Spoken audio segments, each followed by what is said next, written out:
السلام عليكم. ازيكم عاملين ايه؟ ان شاء الله تكونوا كويسين. في بدايه الفيديو ما تنساش تصلي على سيدنا محمد عليه افضل الصلاه والسلام. فيديو جديد ومراجعه جديده يا شباب للناس المهتمه بالايباد او بايبادات شاومي او الايباد من شركه بوكو. هو ايباد بوكو باد.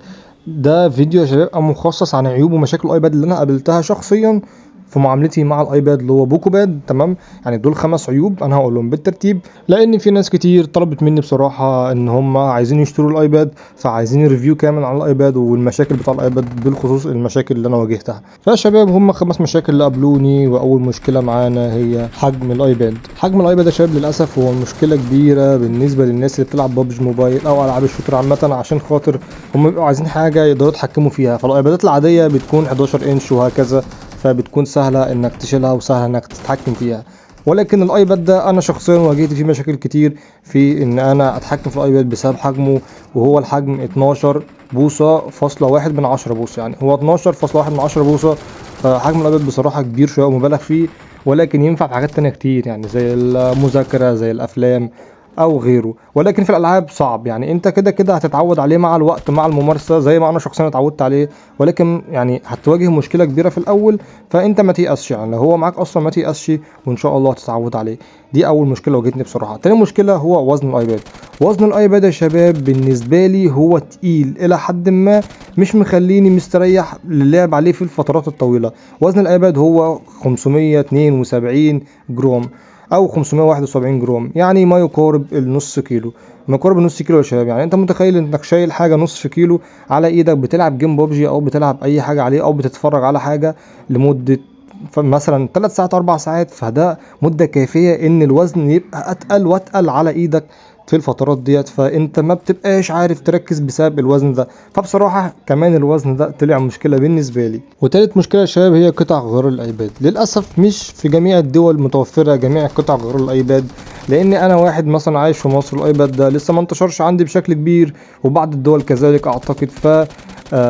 صعب انك تلاقي له قطع غيار لو لا قدر الله حصل حاجه فيه باظت. انا لحد الان مش مركب له سكرين، يعني هو معايا دلوقتي بقاله 3 شهور او اكثر ومش مركب له سكرين وجايب الجراب بتاعه. فانا لو عايز اغير له جراب او اركب له سكرين للاسف الشديد هضطر اطلبه اونلاين من على امازون او اي حاجه، يعني اي منصه اقدر اطلب من على الحاجات دي اونلاين.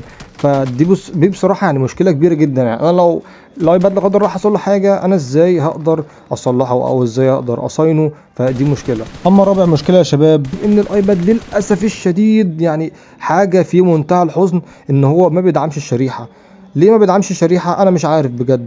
ما بيدعمش الشريحه. طب يعني يا خيري هو ايه ممكن اللي يزعلنا في ان هو ما بيدعمش الشريحه؟ انا كده كده العب عليه. طيب يا معلم، ما انت ممكن تكون بتلعب عليه على داتا، يعني انت ممكن تكون بتلعب على داتا ومش معاك اصلا واي فاي. الناس اللي مش معاها واي فاي او الناس اللي بتخرج بيه بره وعايزه تلعب بيه بره لازم شريحه، لازم نت. فانت عشان تستخدم النت فلازم شريحه، ومفيش شريحه. ولكن انت ينفع تلعب بيه فقط على النت هو الواي فاي او من خلال الهوت سبوت، فلازم حد يلقطك هوت سبوت او تلعب على الواي فاي. فدي بصراحة مشكلة كبيرة جدا بتواجهني وبتواجه ناس كتير وبتواجه ناس اكتر واكتر من مستخدمين الايباد ده، هو الشريحة. وللعلم يا شباب ده ايباد اول ايباد من شركة بوكو، فان شاء الله هينزلوا حاجة احسن وهيطوروا من الكلام ده بعدين. خامس مشكلة وهي مشكلة شخصية شوية، لان مش كل الناس هتجيبوا لهدف واحد. انا مثلا جايبه عشان العب عليه العاب شوتر وخصوصا لعب ببجي موبايل زي ما حضراتكم بتتفرجوا دلوقتي. فانا دلوقتي عشان العب عليه ببجي موبايل للاسف الشديد هو بيدعم ال 60 فريم، مع ان المعالج بتاعه كويس جدا. هو معالج ال 7 جين اللي هو الجيل السابع الاس، فئة الاس. فده حاجة كويسة جدا يا شباب ان هو يشغل ال 90 فريم. للعلم هو بيشغل في العاب تانية كتير زي بلاد سترايك وغيرها بيشغل ال 120 فريم، فعلى الاقل المفروض يدعم 90 فريم في ببجي موبايل. فده ظلم كبير بصراحة، ولكن اعتقد فيما بعد ان شاء الله ببجي موبايل هتعدل على حاجة زي كده وهيشغل ال 90 فريم، لان هو مشغل ال 60 فريم مرتاح جدا. غير ان الشاشة بتاعته بتدعم 120 هرتز يعني ال 120 فريم. فالمفروض ان الشركه تقدر الايباد ده اكتر من كده او المعالج ده خصوصا، وتعمل له تحديث ان هو يشغل ال 90 فريم. فاتمنى بجد ان هم يعدلوا على الايباد دوت ويشغلوا 90 فريم فيه في لعب ببجي موبايل ان شاء الله. بس كده يا شباب دي المشاكل. يعني ممكن حضرتك تكون شايف مشاكل غير كده او مش شايف المشاكل ديت، ولكن دي مشاكل شخصيه انا قابلتها. فانا بنصح اي حد قبل ما يشتري الايباد يراجع كويس المشاكل ديت، عشان ممكن تكون هي نفس المشاكل اللي هتقابله. وكمان ان شاء الله ربنا يوفقك بايباد احسن منه لو انت مش هتجيبه، او ربنا يوفقك بفلوس الايباد ده لو انت هتجيبه. فما تنساش اخوك انك تعمل لي لايك وتعمل لي اشتراك في القناه عشان خاطر تدعمني ان انا استمر. ولو محتاج اي حاجه مفيش مشكله، تحت امرك. اكتب في الكومنتات انت محتاج ايه، وان شاء الله اشوف وشكم بخير يا شباب في الفيديو الجاي. ومع السلامه.